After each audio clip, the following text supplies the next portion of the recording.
Hi, this is Sandro with Galfer Braking Systems. And I'm Robert. Today we're going to be doing an installation on a front off-road brake line. The installation, they're always the same on all off-road lines, regardless of the brand of the bike. In this case, we have one of Team Suzuki bikes. The first thing that we suggest is always removing the brake fluid from the brake system by uncapping the master cylinder and draining the brake fluid from the caliper. Once the brake fluid reservoir is open, we're going to go down to the caliper and we're going to drain all the brake fluid. We're going to be using a industrial type Mighty Vac system. Again, the master cylinder is open. And he's going to be vacuuming out the brake fluid from the bleeder nipple at the caliper.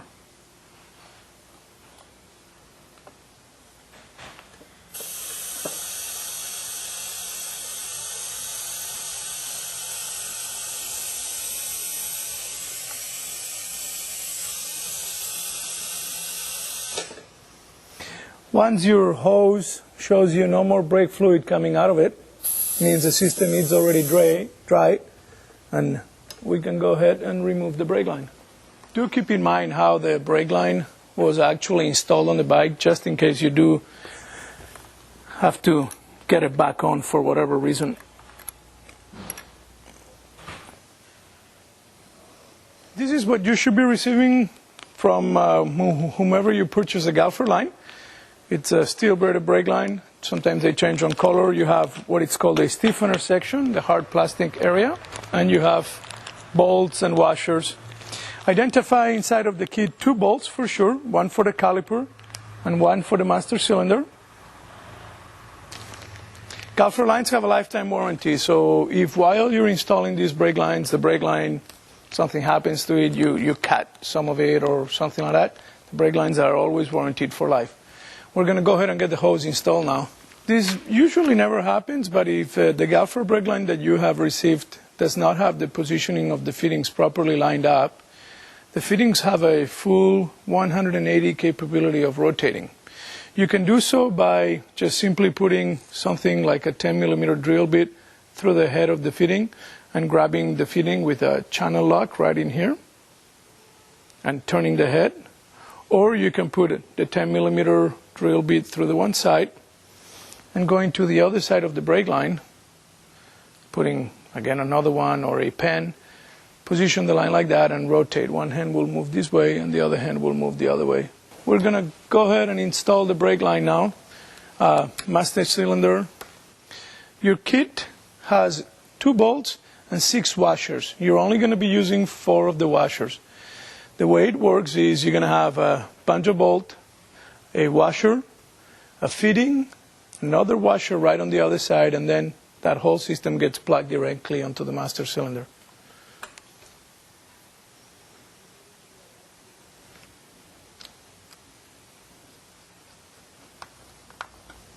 One of the things that you're looking for when installing the front brake line is once you have the line routed properly, make sure that the brake line is not hitting the spokes. The brake line should be clamped over here on that clamp that comes from the factory, and it should not be touching or hitting anything. If you know and you can see that your installation has been properly done, that we have done our work making sure that the length was correct and everything, you can then go ahead and start tightening everything up, and we're going to move on to the process of bleeding the brake line. We're going to start the process of bleeding the brake line. At the master cylinder, we have emptied everything out that was the stock brake fluid. And we're going to go ahead and fill up a little bit the master cylinder. Be careful not to spray ever any brake fluid on the brake pads. If you put any brake fluid on the brake pads, you need to replace them. And also, if you have beautiful graphics and you really don't want anything messed up, I would suggest you cover the bike. Brake fluid is extremely corrosive. Master cylinder is now full of brake fluid. Throughout this whole process of bleeding the line, we do not want to have the master cylinder catching any air. So what we're going to be doing now is we're going to be pumping on the master cylinder brake lever, and we're going to be opening the bleeder nipple at the caliper. We're also going to be aiding ourselves with a vacuum system where we're going to try to transfer the brake fluid from the master cylinder down to the caliper. Again, be very careful not to run out of brake fluid on the master cylinder or you'll be sucking in air.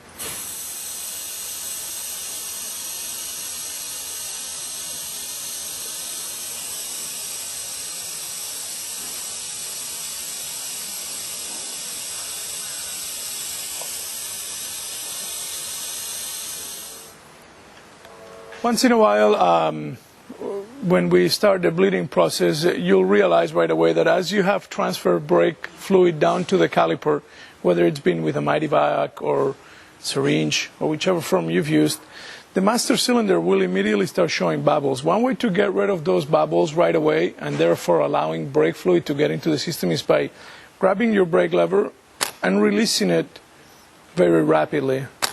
The bubbles, the bubbles will immediately start coming out of the system, and as you can see, we're starting to get a pretty consistent amount of brake air bubbles of the system.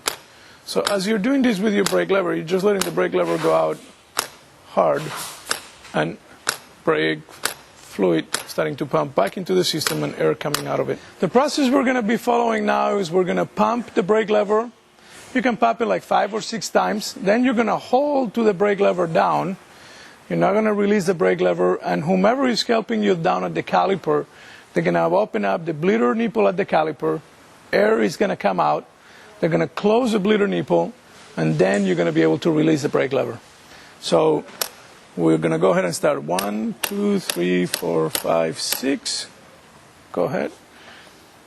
We open up. Air comes out through the system, close.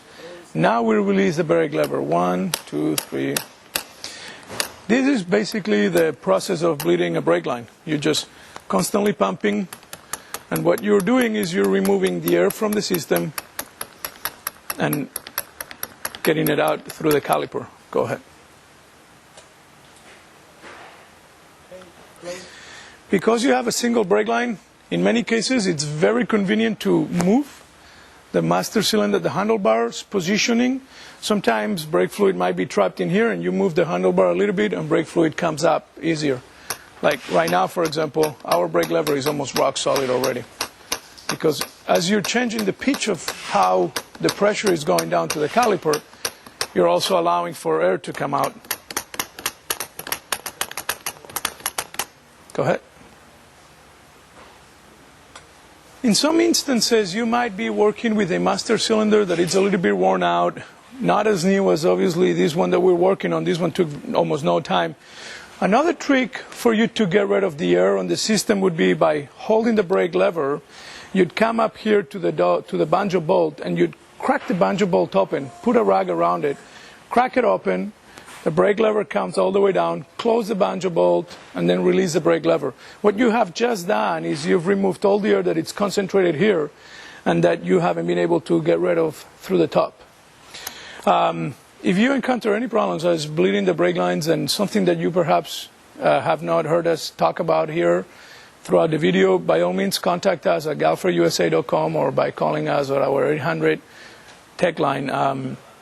We'll be more than glad to help you as much as we can.